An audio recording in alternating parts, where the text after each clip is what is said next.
G'day riders, this is Mr. Kiwi Rider. As a lot of you will already know, I'm really excited about the release of Harley-Davidson's Lowrider ST. It's going to be a few months before this bike makes it down to New Zealand, so during that time I imagine I'm just going to do what I always do and really explore and look into this particular motorcycle as much as I can. So to carry on from my recent video, I want to do a two-part series. The first one, this one, is 5 things that I really like about the Lowrider ST. And following on from this one will be 5 things I really dislike about the Lowrider ST. Now, of course, all of this is just based on what I've seen online, the specs that I've seen online, the imagery that I've seen online. I've no doubt once I see this bike in the flesh, there'll be a whole lot of other stuff to talk about. I'm not going to beat around the bush. Let's crack into it. The top 5 things that I really like about the Lowrider ST.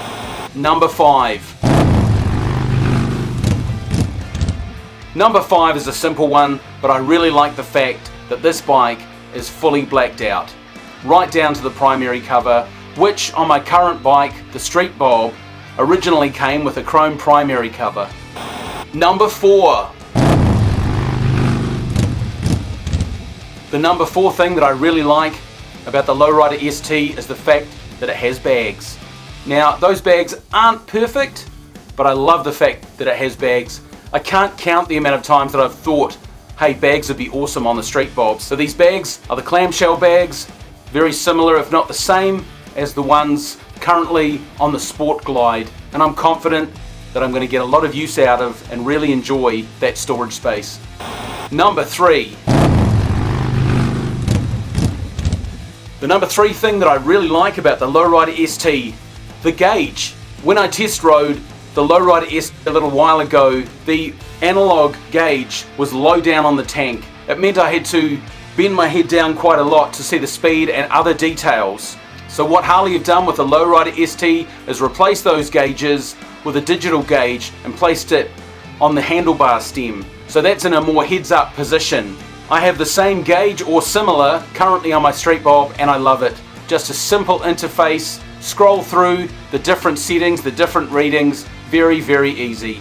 If there's one little drawback with that gauge though, it would be when riding at a certain time of the day, when the sun is in the sky, it does glint off the gauge and make it a little bit harder to see. Number 2. The number 2 thing that I really like about the Lowrider ST, that fairing. As soon as I saw that bike, my heart literally skipped a beat.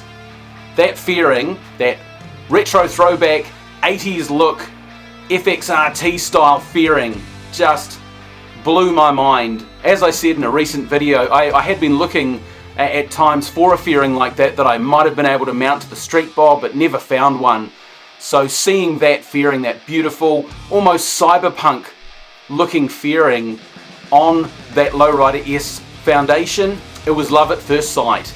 It'll be interesting to see once I see the bike in the flesh and get a chance to give it a test ride, how that fairing lives up to practical everyday riding, but at the moment I couldn't be happier. It just looks beautiful. Number 1.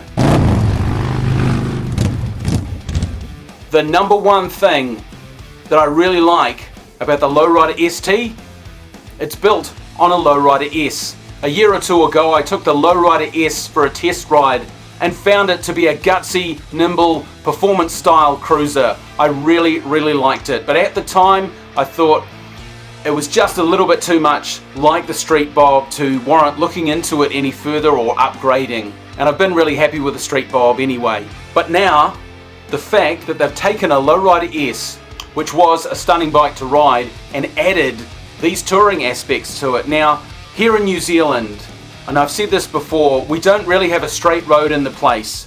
The roads have been built to go around things rather than straight through. We don't have a lot of big highways, big straight highways, at least down south anyway. Our roads are twisty, are oftentimes narrow. There's a lot of leaning to be done. So taking this nimble, gutsy, performance style cruiser and adding these touring aspects to it, that beautiful fairing, I'm really excited about it. I'm thinking this is going to be a perfect bike for me particularly, and certainly for our roads and the roads that we ride. They've also added a 117 cubic inch engine, so I know it's going to perform well. It's 105 horsepower out of the box. The Stage 2 cam kit that I just got put in the Street Bob took my current bike up to 100 horsepower, and it is a lot. So to have 105 horsepower straight out of the box on the ST is pretty exciting. And here's a couple of bonus things that didn't quite make the list, but I'm still really excited about. A 30-degree lean angle. My Street Bob currently has a lean angle of 28 degrees, so 2 more degrees is just going to add a little bit more challenge to scrape the pegs. And also, I really like the high bags, the slightly raised chassis, and the aggressive look. I'm not an aggressive person, but I like bikes that look aggressive and have a presence on the road. When the Lowrider ST finally makes its way down to New Zealand, if everything works out, I will be buying one. So if you're keen to follow my journey, please subscribe.